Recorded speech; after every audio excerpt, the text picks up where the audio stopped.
Pallavi, good afternoon.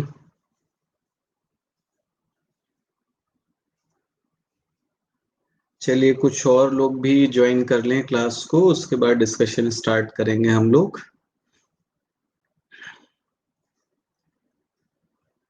तो आज का जो डिस्कशन है हम लोगों का, आज की जो स्पेशल क्लास है वो है डायरनल विंड्स पर, और हिंदी में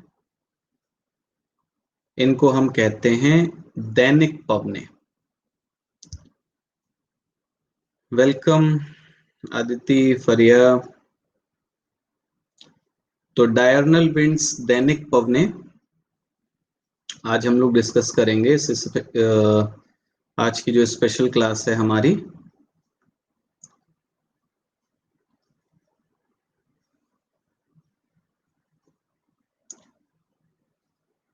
थोड़ा सा वेट कर लेते हैं। नमस्ते आदिति, कुछ और लोग भी ज्वाइन कर लें क्लास को, उसके बाद हम लोग स्टार्ट करेंगे डिस्कशन अपना। तब तक अगर आप लोगों को कुछ पूछना है, कोई क्वेरी, कोई क्वेश्चन हो तो आप पूछ सकते हो तब तक।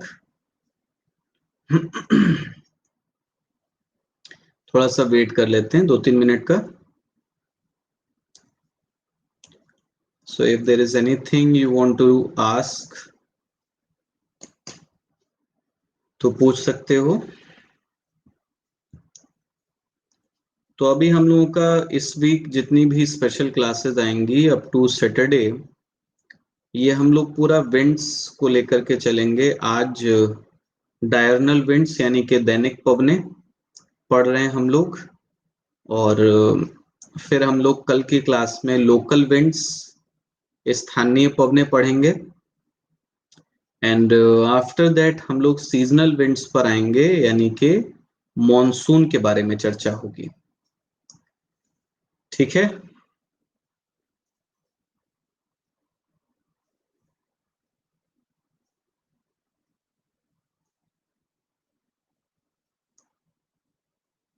ओके, आदित्य ने एक क्वेश्चन भेजा है कि the rivers of Western Ghat do not form the delta. They flow through short courses with high speed over hard rocks. हाँ, इसका आंसर जो होगा आदिति वो ए होगा। ठीक है, both A and R correct, and R is the correct explanation of A. कि Western घाट से ज्यादातर जो रिवर्स निकलती हैं और जाती हैं आपका अरेबियन सी की तरफ, तो हम यही चीज देखते हैं कि ज्यादातर नदियां जो हैं वो छोटी नदियां हैं, है ना, और हार्ड रॉक्स के रीजन से फ्लो करती हैं।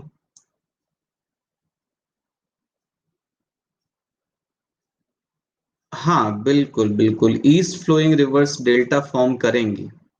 ठीक है, east flowing rivers delta form करेंगी, लेकिन देखो लिखा है the rivers of Western Ghats. यानी कि पश्चिमी घाट के क्षेत्र में जो नदियां बह रही हैं उनके बारे में बात हो रही है। ये बात नहीं हो रही कि western rivers originating from western Ghats. ठीक, तब तो फिर बात हो जाती कि हाँ भाई आप गोदावरी, कृष्णा, कावेरी, इन सब नदियों के बारे में बात करते। बिल्कुल जितेंद्र, ये ज्वारनदमुख बनाएंगी, एस्चुरी बनाएंगी, क्योंकि इनके अंदर डेल्टा बनाने लायक सेडिमेंट्स जो होते हैं, अवसाद जो होते हैं, वो नहीं होते हैं।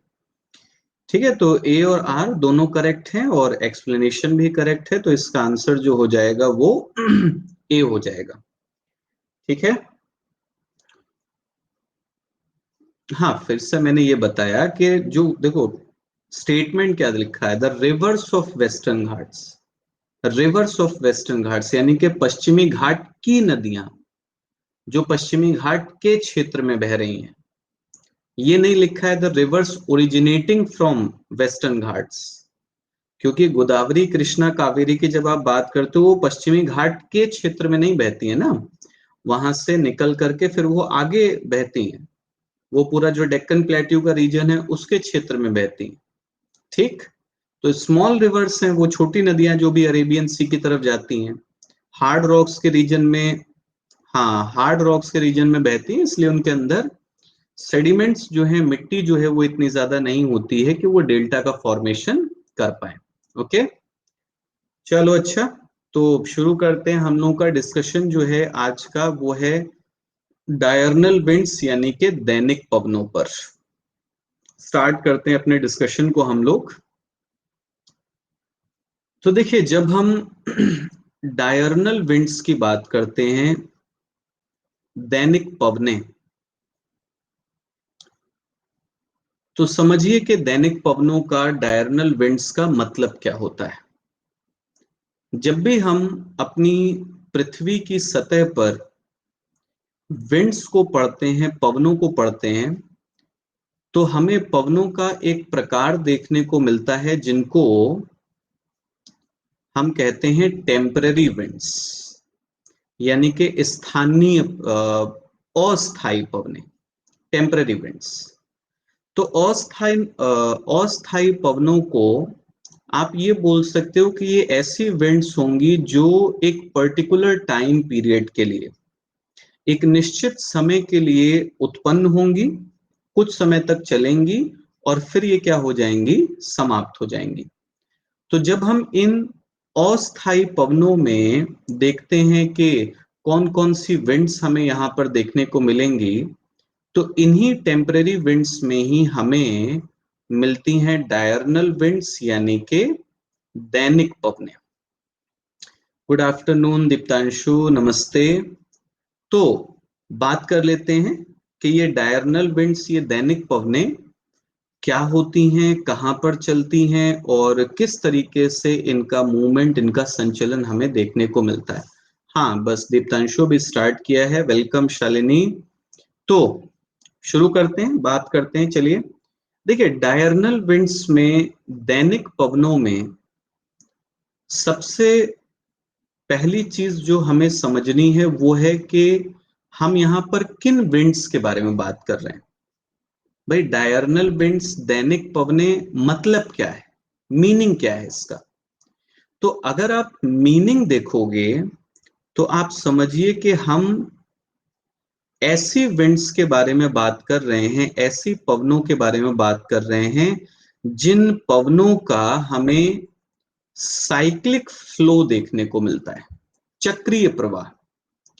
चक्रीय प्रवाह का मतलब हुआ कि जैसे मान लीजिए ये है पॉइंट ए और ये है पॉइंट बी, तो क्या होगा, कुछ समय के लिए हवाएं ए टू बी चलेंगी और फिर इनकी डायरेक्शन चेंज होगी और ये चलना शुरू कर देंगी बी टू ए। तो अगर किसी क्षेत्र में आपको ऐसी हवाएं देखने को मिल रही हैं जिनकी डायरेक्शन में रिवर्सल हो जाता है, ठीक है, व्युत्क्रमण हो जाता है with in a short period of time, एक छोटी सी समय अवधि में ये हवाएं जो हैं वो अपनी डायरेक्शन को चेंज कर लेती हैं, अपनी दिशा को रिवर्स कर लेती हैं, व्युत्क्रमित कर लेती हैं। तो पल्लवी, आप अपनी क्लास को रिफ्रेश कर लो, ठीक है, रिफ्रेश कर लो तो क्लास जो है वो शो होने लगेगी, इंटरनेट का इश्यू होगा। तो साइक्लिक फ्लो में, चक्रीय प्रवाह में हमें क्या देखने को मिलेगा, reversal in wind direction within 24 hours, यानी कि 24 घंटे की समय अवधि में इन पवनों की दिशा में क्या होता है, व्युत्क्रमण होता है। जैसे मान लीजिए कि ये हवाएं दिन के समय, ड्यूरिंग डे, ये चल रही हैं ए टू बी, तो फिर क्या होगा, ड्यूरिंग नाइट यानी कि रात के समय ये हवाएं कहां से कहां चलेंगी, बी टू ए चलेंगी। तो किसी भी क्षेत्र में अगर आप जाते हो और आपको ऐसी पवनें, ऐसी हवाएं देखने को मिलती हैं जिनका जो फ्लो है, जिनका जो प्रवाह है वो साइक्लिक है, और ये साइक्लिक फ्लो, ये चक्रीय प्रवाह कंप्लीट होता है 24 घंटे के अंदर, तो ऐसी पवनों को आप क्या नाम दे देंगे, डायरनल विंड्स हैं, दैनिक पवने। तो एक बार फिर से मैं आप लोगों को बता देता हूं कि डायरनल विंड्स का मतलब क्या हो जाएगा। आप सीधे सीधे लिख सकते हो winds characterized by cyclic flow which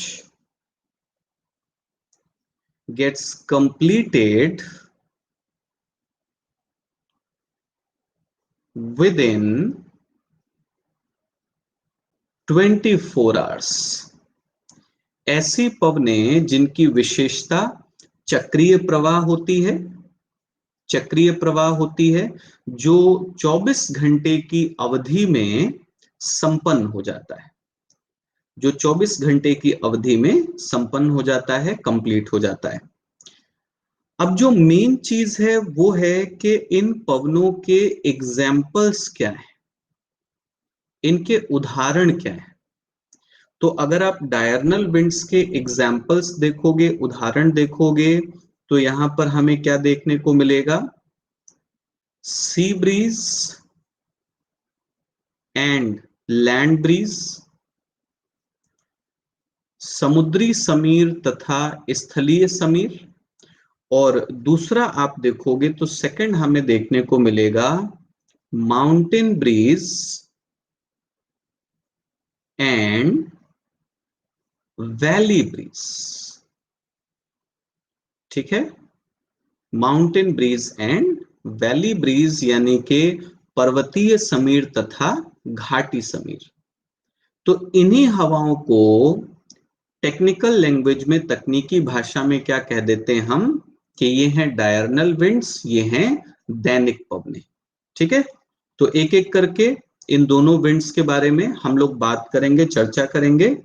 सबसे पहले हम लोग शुरू कर लेते हैं, बात करते हैं सबसे पहले sea breeze and land breeze, समुद्री समीर तथा स्थलीय समीर। ठीक, अब देखो जब बात आती है sea breeze and land breeze की, समुद्री समीर तथा स्थलीय समीर की, तो आप बोल सकते हो कि ये ऐसी डायरनल विंड्स हैं, ये ऐसी दैनिक पवनें हैं जो हमें कहां पर प्राप्त होंगी, हमें मिलेंगी ये फाउंड इन कोस्टल रीजन्स।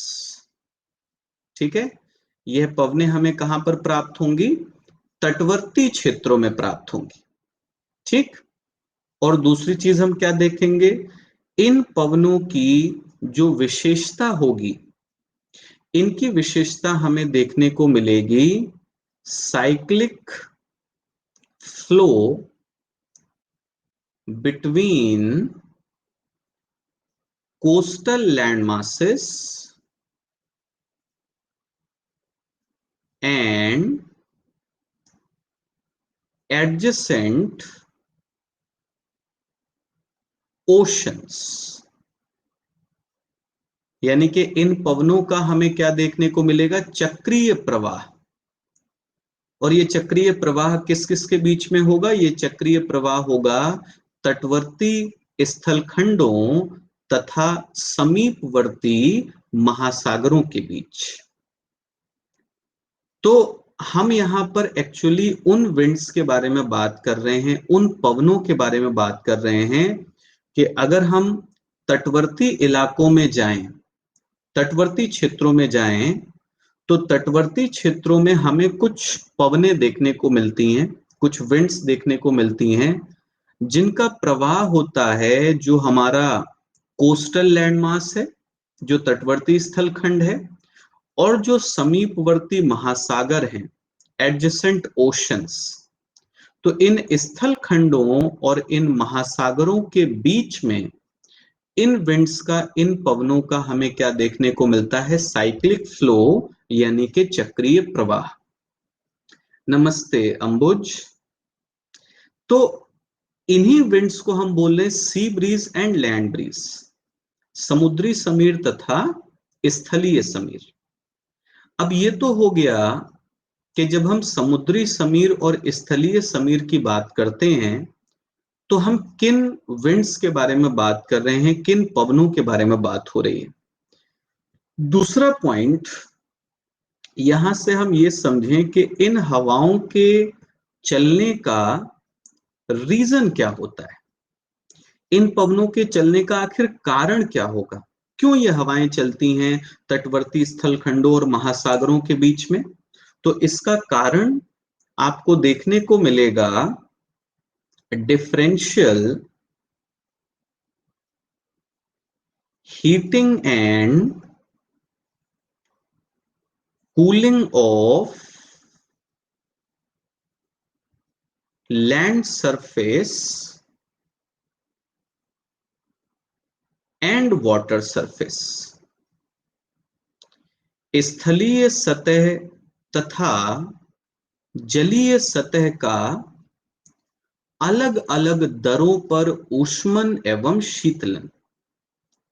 हम लोगों ने डिस्कस किया है या आप लोगों ने पढ़ा होगा कि जो स्थलीय सतह होती है, लैंड सरफेस, उसकी हीटिंग और कूलिंग दोनों फास्ट रेट पर होती है। स्थलीय सतह तेजी से गर्म भी होती है और तेजी से ठंडी भी होती है, जबकि जब आप वाटर सरफेस की बात करते हो, जलीय सतह की बात करते हो, तो इसकी हीटिंग और कूलिंग दोनों स्लो रेट पर होती है।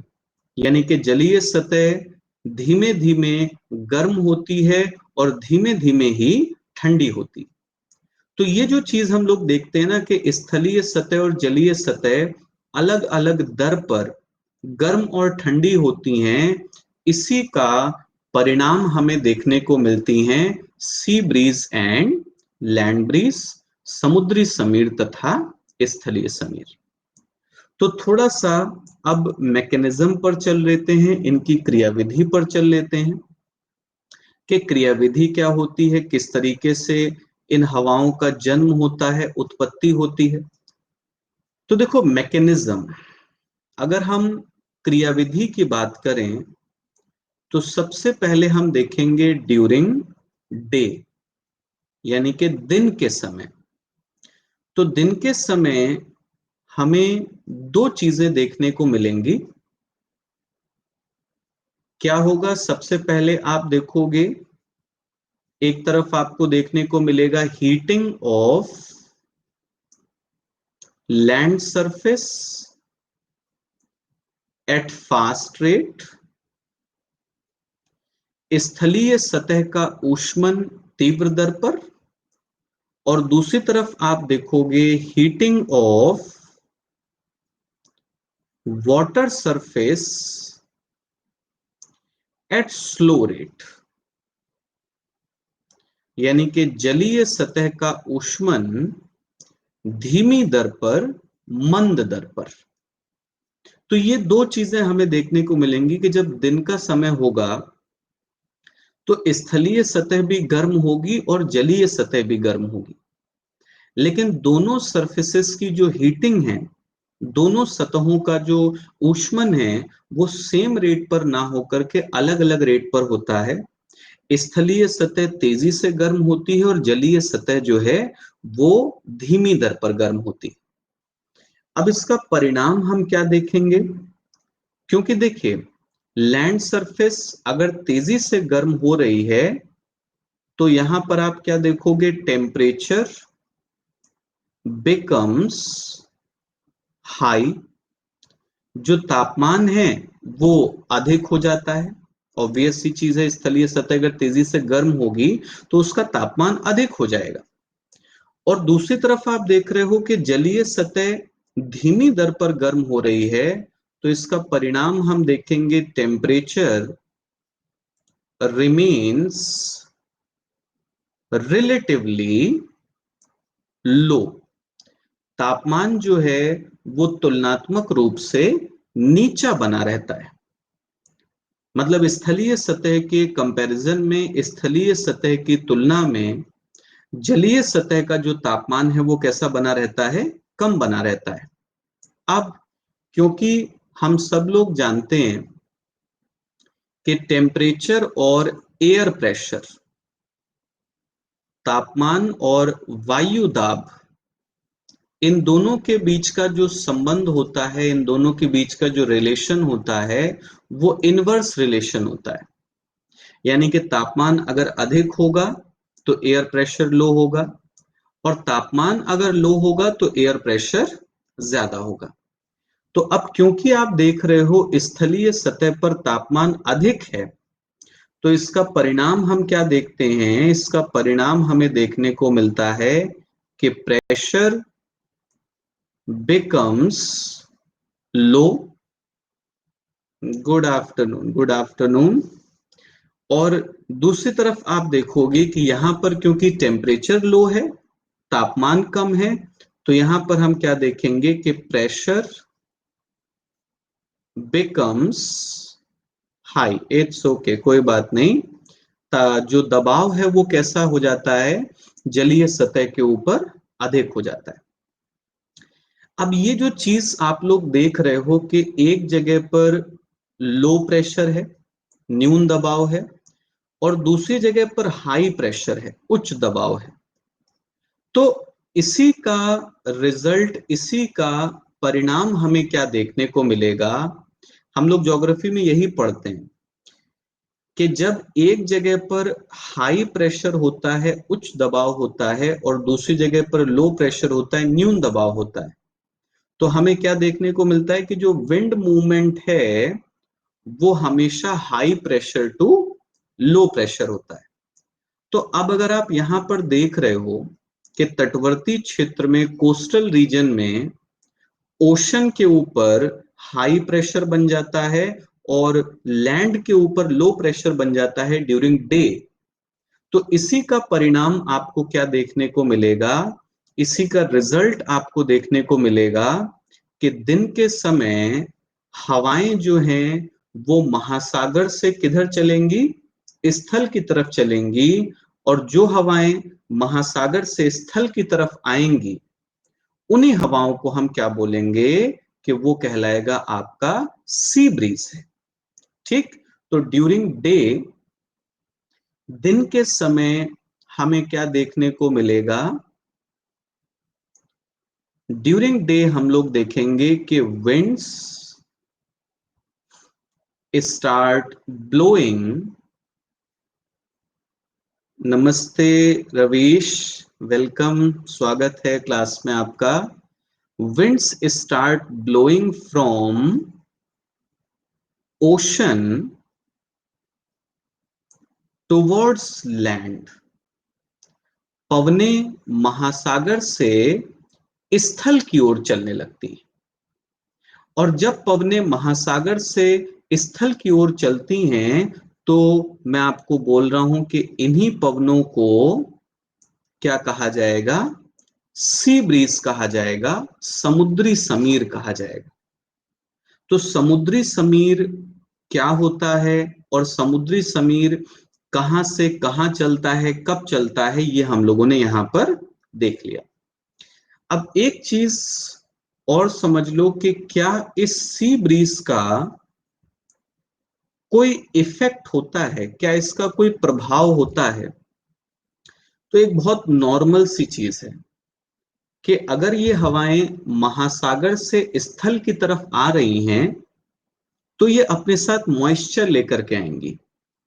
और अगर ये मॉइस्चर लेकर के आएंगी तो इनकी वजह से तटवर्ती एरियाज में, कोस्टल रीजन्स में ह्यूमिड कंडीशंस जो हैं वो डेवलप होंगी। तो एक चीज आप इनके बारे में लिख सकते हो कि these winds bring moisture with them,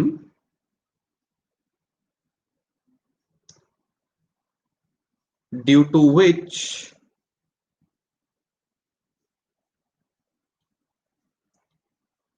conditions in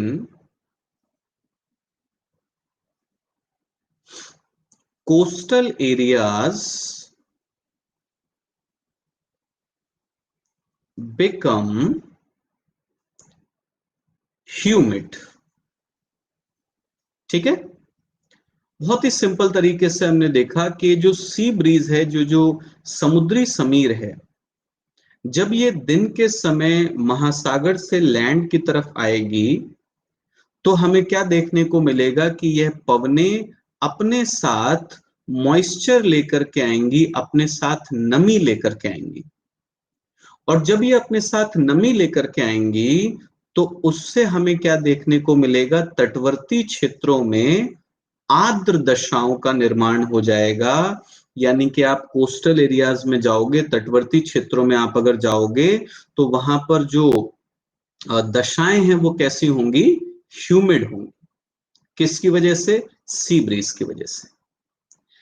एक और चीज होती है कि जैसे हम लोग पढ़ते हैं कि जो कोस्टल रीजन्स होते हैं हमारे, जो तटवर्ती क्षेत्र होते हैं हमारे, वहां पर तापमान जो है वो मॉडरेट रहता है, तापमान जो है वो मध्यम तापमान रहता है। तो वो जो मध्यम तापमान है, उस मध्यम तापमान को बनाए रखने का कार्य भी किन हवाओं का होता है, सी ब्रीज का होता है। यानी कि हम एक चीज और बोल सकते हैं कि जो सी ब्रीज है ये ओशन के मॉडरेटिंग इफेक्ट को लेकर के आती हैं, किधर, कोस्टल रीजन की तरफ, तटवर्ती क्षेत्रों की तरफ। तो एक चीज और इनके बारे में हम नोट कर सकते हैं कि these winds bring moderating effect of oceans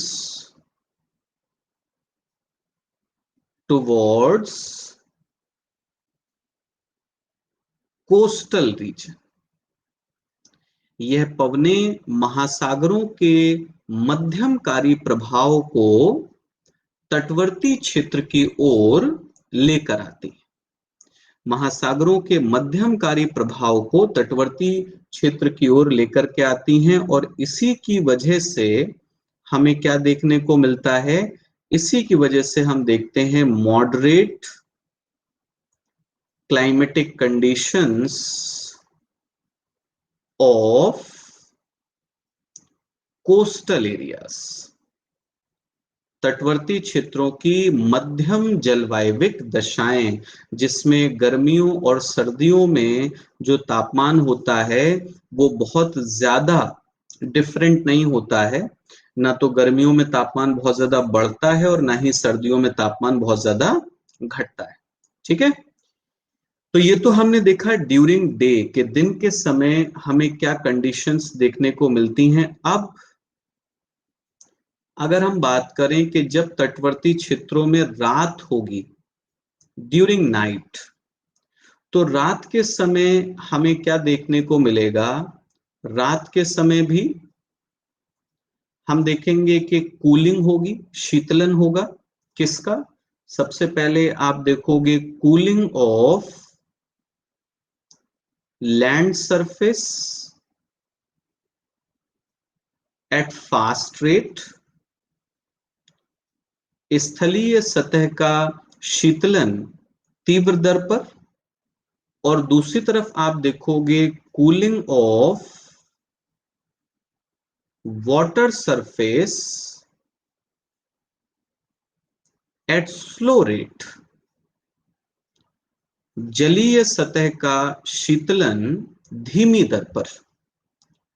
तो अगर हम यहां पर देख रहे हैं कि रात हुई और रात होने पर स्थलीय सतह तेजी से ठंडी होने लगी और जलीय सतह उतना ज्यादा तेजी से ठंडी नहीं हो रही है, तो इसका परिणाम हमें क्या देखने को मिलेगा, इसका परिणाम हमें देखने को मिलेगा कि लैंड सरफेस का जो टेम्परेचर होगा, जो तापमान होगा, ये तापमान कैसा हो जाएगा, लो, तापमान घट जाएगा, कम हो जाएगा। और जलीय सतह पर अगर आप देखोगे तो यहाँ का जो टेम्परेचर है, यहाँ का जो तापमान है, ये तापमान हमें कैसा देखने को मिलेगा, रिलेटिवली हाई, तुलनात्मक रूप से अधिक।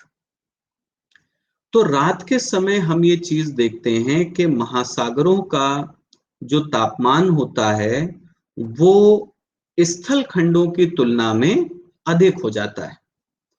और अब अगर यहां पर आप देख रहे हो कि लैंड के ऊपर लो टेम्परेचर बन गया, तो इसका सीधा सा मतलब है कि यहां पर जो प्रेशर बनेगा वो प्रेशर कैसा बनेगा?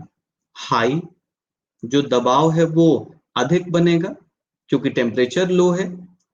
और यहां पर आप देख रहे हो कि अगर टेम्परेचर हाई है तो यहां पर जो दबाव बनेगा, यहां पर जो प्रेशर बनेगा, वो कंपैरेटिवली कैसा होगा? लो होगा।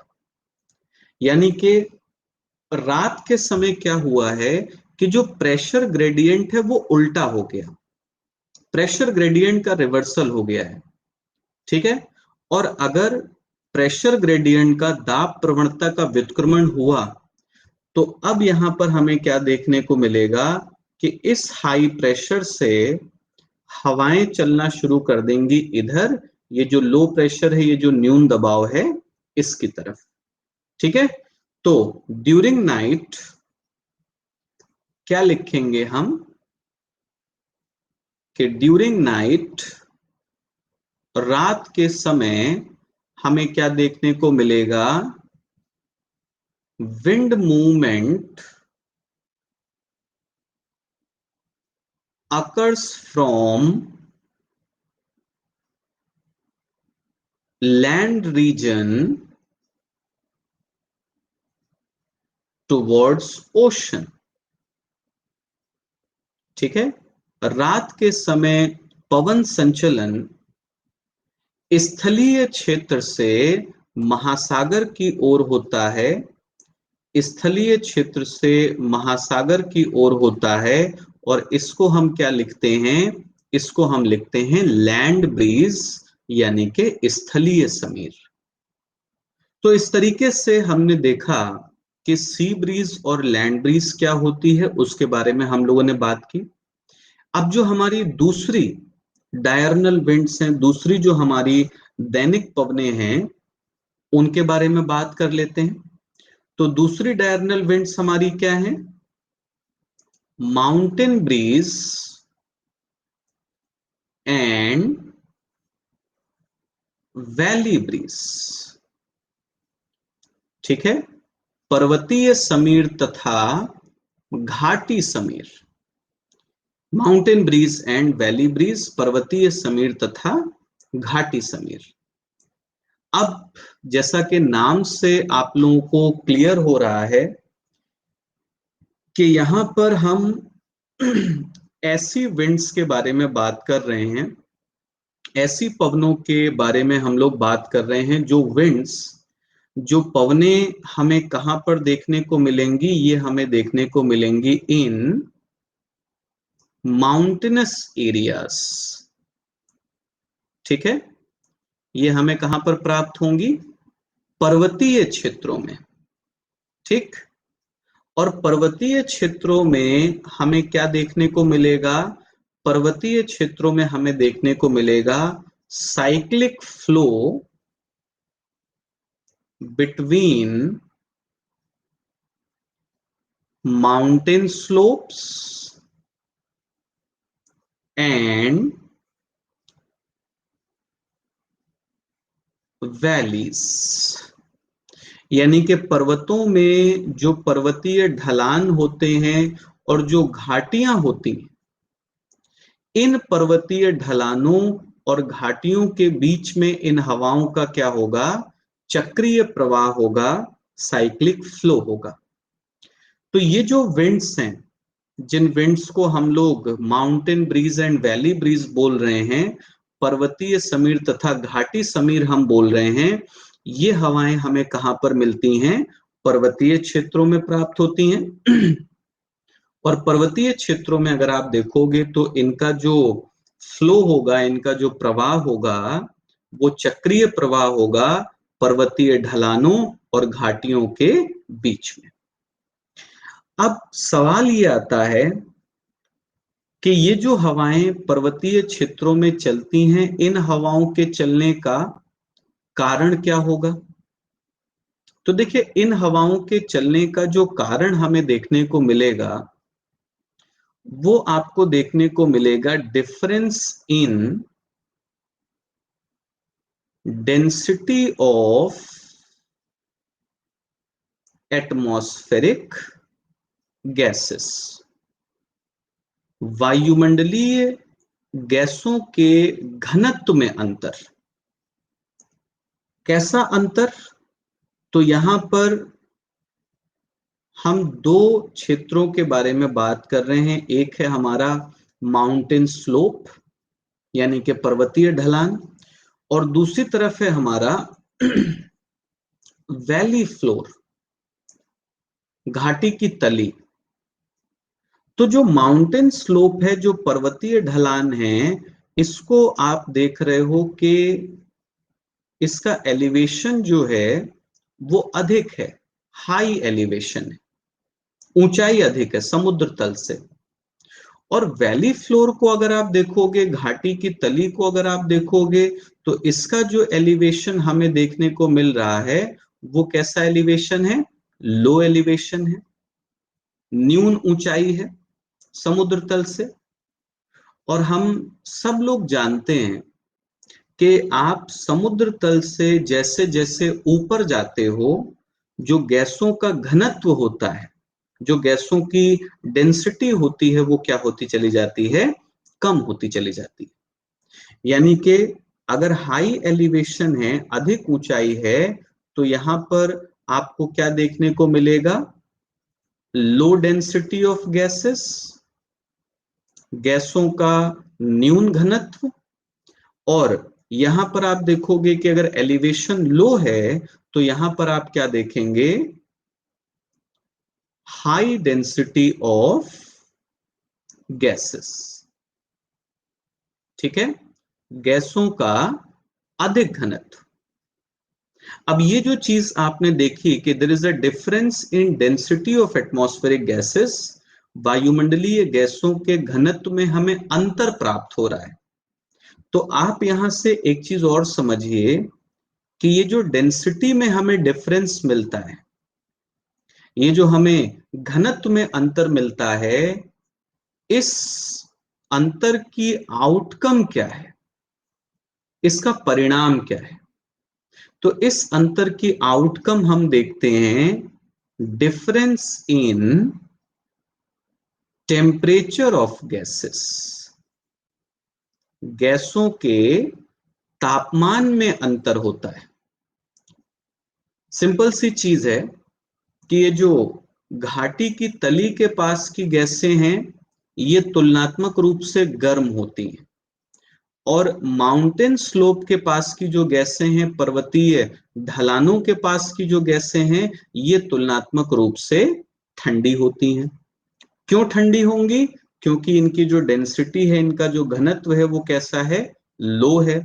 और ये गर्म क्यों होंगी? क्योंकि इनकी जो डेंसिटी है, इनका जो घनत्व है, वो हमें कैसा देखने को मिलेगा? अधिक देखने को मिलेगा।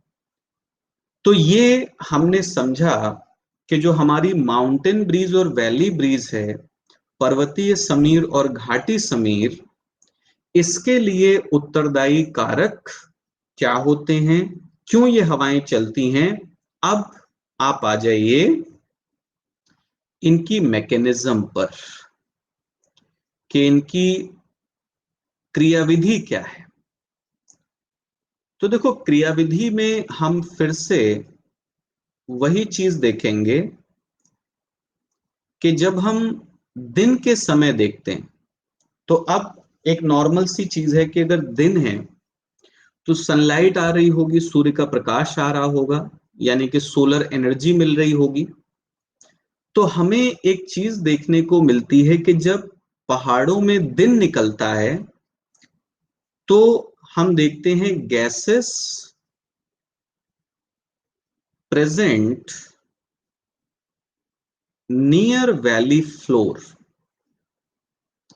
घाटी की तली के निकट उपस्थित गैसें।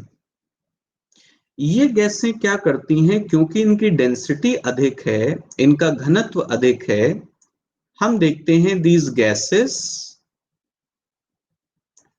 एब्जॉर्ब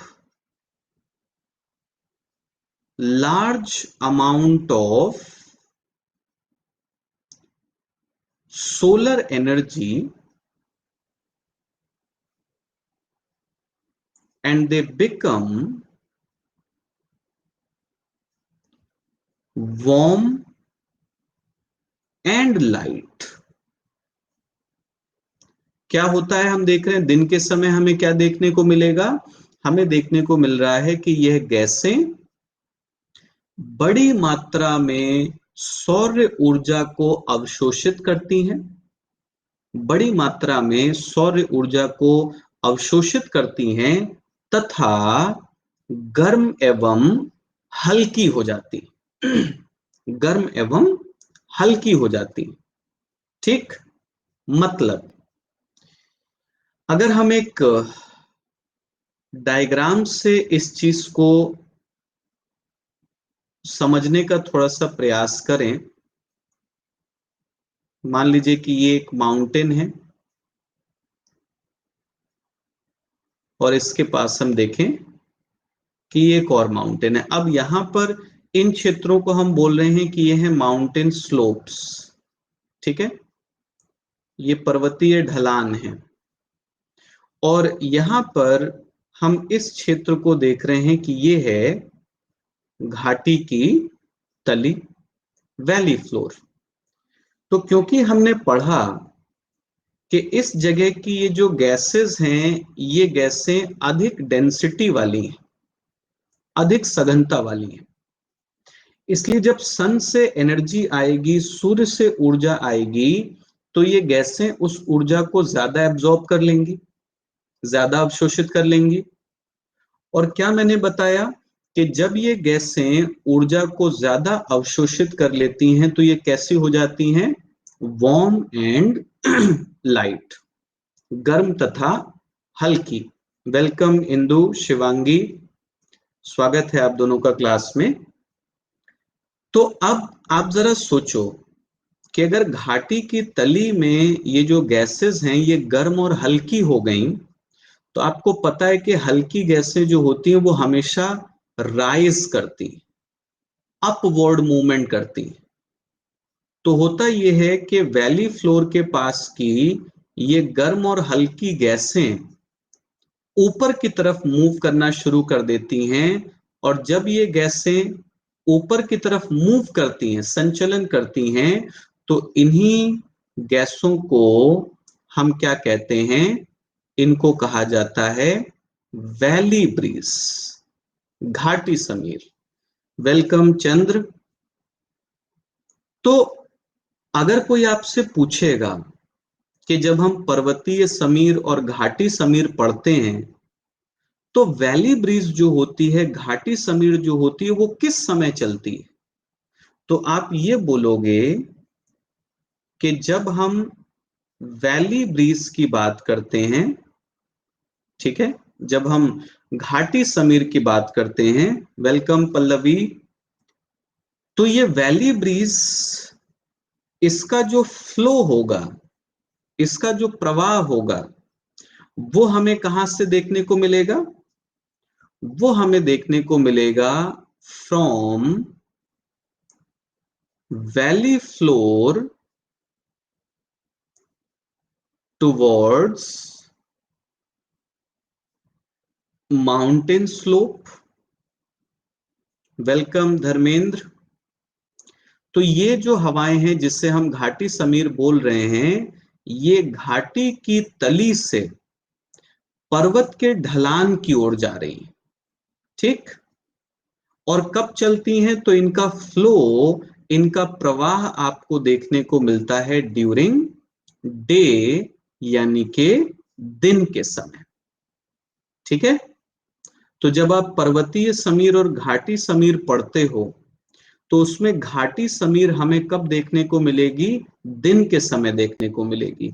और होता कैसे है, होता ऐसे कि जब धूप निकलती है तो ये जो घाटी की अंदर की जो गैसें होती हैं, क्योंकि इनका घनत्व ज्यादा होता है, इनकी डेंसिटी ज्यादा होती है, इसलिए ये एनर्जी को एब्जॉर्ब करती हैं, अवशोषित करती हैं, गर्म हो जाती हैं, और गर्म होकर के ये पहाड़ों के ढलान के साथ ऊपर उठना शुरू कर देती हैं, और तब हम इन्हें क्या कहते हैं, तब हम इनको नाम देते हैं वैली ब्रीज, यानी के घाटी समीर।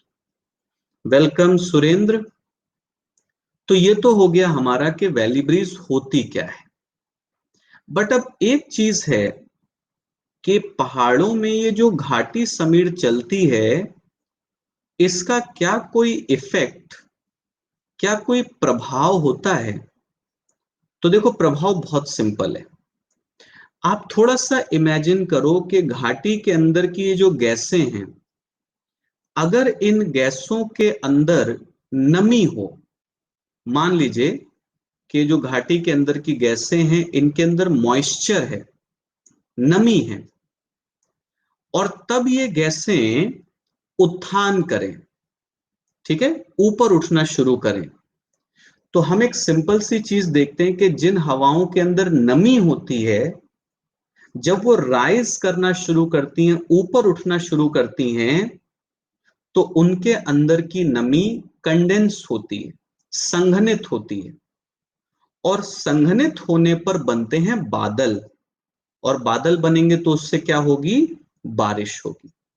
तो हमें ये चीज देखने को मिलती है कि अगर हम वैली ब्रीज के इफेक्ट की बात करें, तो आप एक चीज देखोगे कि जो वैली ब्रीज है, ठीक है, ये जो घाटी समीर है, अगर इसका नेचर, इसकी प्रकृति कैसी हो, ह्यूमिड नेचर, आर्द्र प्रकृति, तो हमें क्या देखने को मिलेगा? हमें देखने को मिलेगा कि जब ये अपलिफ्टमेंट होगा, जब ये उत्थान होगा, तो इस उत्थान से कंडेंसेशन होगा, यानी कि संघनन होगा, और अगर संघनन होगा तो संघनन से क्लाउड फॉर्मेशन, यानी कि बादलों का निर्माण, और बादलों के निर्माण से आपको क्या देखने को मिलेगा?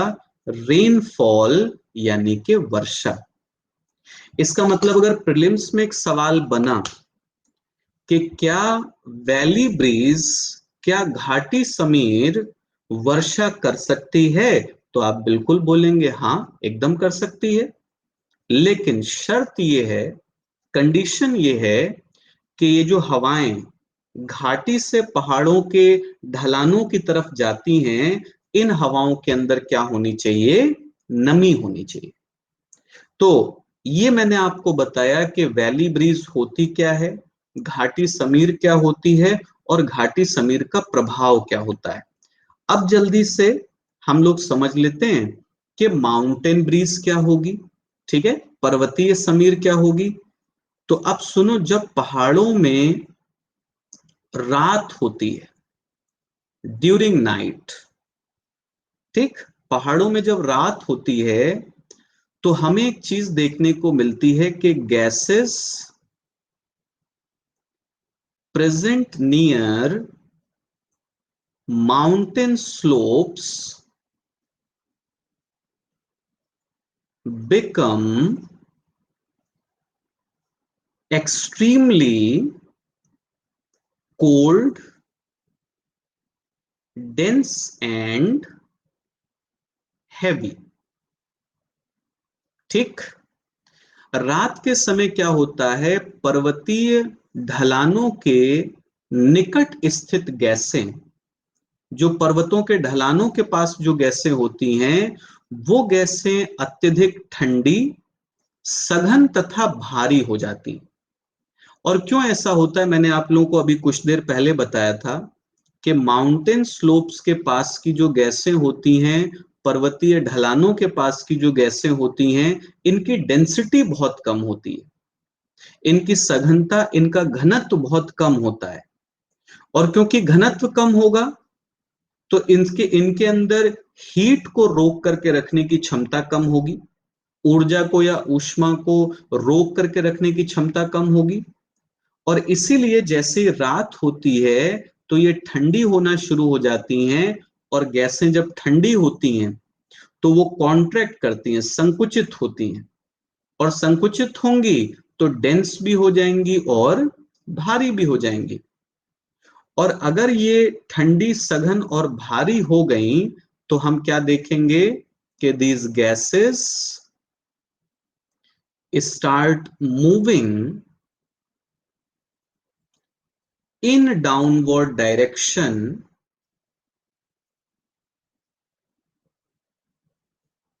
as mountain breeze। क्या देख रहे हैं हम कि यह गैसें पर्वतीय समीर के रूप में नीचे की ओर संचलन करने लगती है। यह गैसें पर्वतीय समीर के रूप में नीचे की ओर संचलन करने लगती हैं। तो इनको भी हम एक डायग्राम से देख लेते हैं।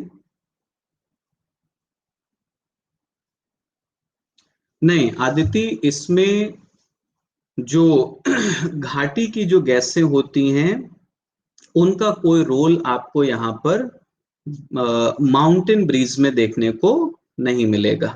ठीक है, जो घाटी की गैसें हैं वो अपना रोल प्ले करती हैं ड्यूरिंग डे। अब समझिए, अगर हमने मान लिया कि ये एक पर्वत है, यहां पर हमने एक घाटी ले ली और फिर हम मान लें कि ये दूसरा पर्वत है, तो अब बात ये हो रही है कि ये जो माउंटेन स्लोप्स हैं, ये पर्वतीय ढलान है, इसको हम माउंटेन स्लोप बोल रहे हैं, पर्वतीय ढलान बोल रहे हैं, और ये है हमारा वैली फ्लोर।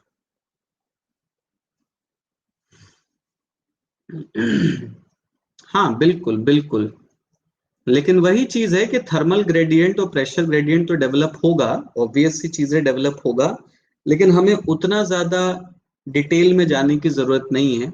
ऑब्वियस सी चीजें मैं आपको ये बता सकता हूँ कि रात के समय जब पहाड़ों के पास की गैसें बहुत ज्यादा ठंडी हो जाती हैं, तो ठीक उसी समय घाटी के अंदर की जो गैसें होती हैं वो तुलनात्मक रूप से गर्म बनी रहती हैं, कंपैरेटिवली वार्म बनी रहती हैं। तो एक जगह ठंडी गैसें होती हैं, ठंडी मतलब उधर थोड़ा थोड़ा हाई प्रेशर जैसी कंडीशंस बन जाएंगी, और नीचे आप देखोगे तो क्योंकि गैसें गर्म हैं इसलिए आप देखोगे वहां पर लो प्रेशर जैसी कंडीशंस बन जाएंगी, इसीलिए गैसेस क्या करेंगी, मूव करेंगी। ठीक है, बट वही चीज है कि जैसे ही हम यहाँ पर हाई प्रेशर और लो प्रेशर बोलेंगे तो फिर वहां पर कंफ्यूजन होना शुरू हो जाएगा। नमस्ते रोहिणी।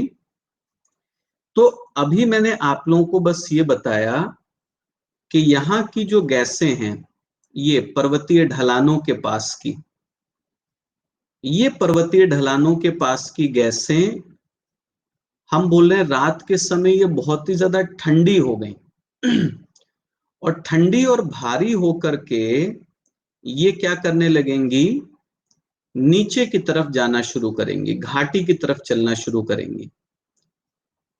और जब ये घाटी की तरफ चलना शुरू करेंगी तो हम इन्हीं गैसेस को क्या बोल रहे हैं कि ये हैं माउंटेन ब्रीज। ठीक है, पर्वतीय समीर। तो पहले मैंने आप लोगों को वैली ब्रीज के बारे में समझाया, घाटी समीर के बारे में समझाया।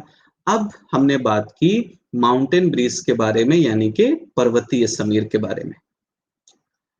अब पर्वतीय समीर कब चलती है, क्यों चलती है, ये आप लोगों ने समझा। नमस्ते अमरजीत, वेलकम। अब सवाल ये आता है कि इन हवाओं का इफेक्ट क्या होता है, जब ये हवाएं पहाड़ों में चलेंगी तो इनका प्रभाव क्या होता है। तो देखिए ध्यान से सुनिए, जैसा कि मैंने बोला कि रात के समय जब पहाड़ों के जो ढलान होते हैं वहां की गैसें जब बहुत ज्यादा ठंडी हो जाती हैं, उस समय पर घाटी के अंदर की जो गैसें हैं वो थोड़ी गर्म बनी रहती हैं। गर्म मतलब हल्की। अब यहाँ की ये जो पहाड़ों के ढलान के पास की गैसें ये ठंडी और भारी हैं, तो क्योंकि ये ठंडी और भारी हैं इसलिए ग्रेविटी के इन्फ्लुएंस में, गुरुत्वाकर्षण बल के प्रभाव में ये नीचे की तरफ चल रही है। ठीक है, डाउनवर्ड डायरेक्शन में चल रही है। अब जब ये ठंडी और भारी गैसें यहां आ जाएंगी घाटी में, तो हमें क्या देखने को मिलेगा कि ये इन हल्की गैसों को ऊपर उठा देंगी। समझ रहे हो, जब ये ठंडी और भारी गैसें घाटी में पहुंचेंगी तो ये इन गर्म और हल्की गैसों को कहां उठा देंगी, ऊपर उठा देंगी। और जब ये इन गर्म और हल्की गैसों को ऊपर उठाएंगी तो देखिए अब कंडीशन कैसी बनेगी, बहुत ध्यान से सुनिएगा इस चीज को। कंडीशन कुछ ऐसी बन जाएगी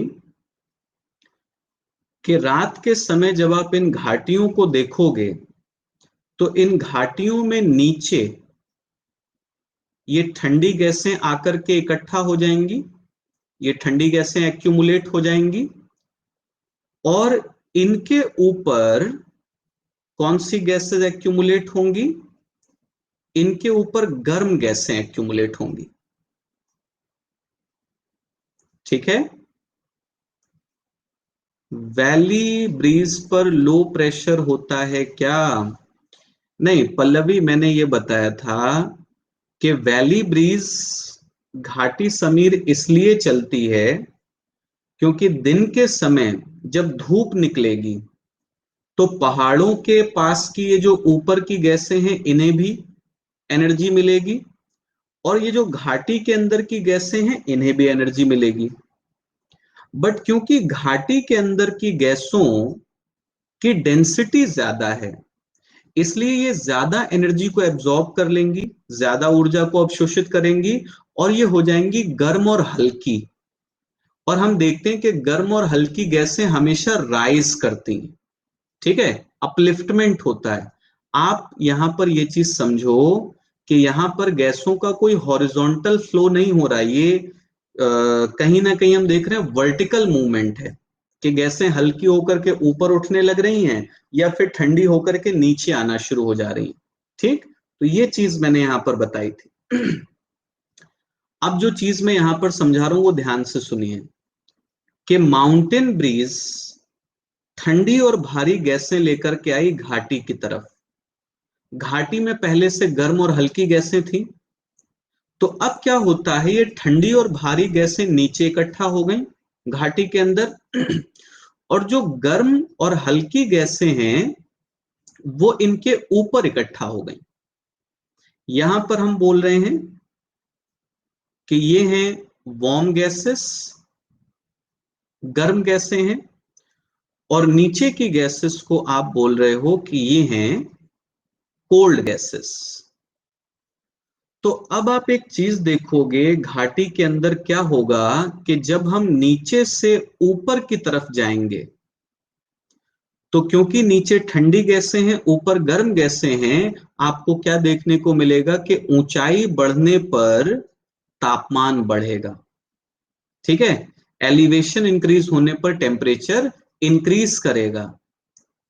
और जब ट्रोपोस्फेयर के अंदर, क्षोभ मंडल के अंदर ऊंचाई बढ़ने पर तापमान बढ़ता है तो इस घटना को हम क्या बोलते हैं, इसको हम बोलते हैं टेम्परेचर इन्वर्जन, यानी कि तापमान व्युत्क्रमण। तो आप एक चीज बोल सकते हो कि जो माउंटेन ब्रीज होती है, जो पर्वतीय समीर होती है, वो रात के समय क्या डेवलप करेगी, टेम्परेचर इन्वर्जन डेवलप करेगी, यानी कि तापमान व्युत्क्रमण उत्पन्न करेगी। ठीक, हाँ मैं रिपीट कर दे रहा हूं एक बार फिर से आदित्य, वही चीज जो मैंने समझाई, कि ये माउंटेन्स के पास की ठंडी और भारी गैसें जब वैली में पहुंचेंगी, घाटी में पहुंचेंगी, तो ये गर्म गैसों को ऊपर की तरफ पुश कर देंगी, क्योंकि ये भारी हैं और गर्म गैसें हल्की हैं। तो क्या हो जाएगा, नीचे ठंडी गैसें, ऊपर गर्म गैसें।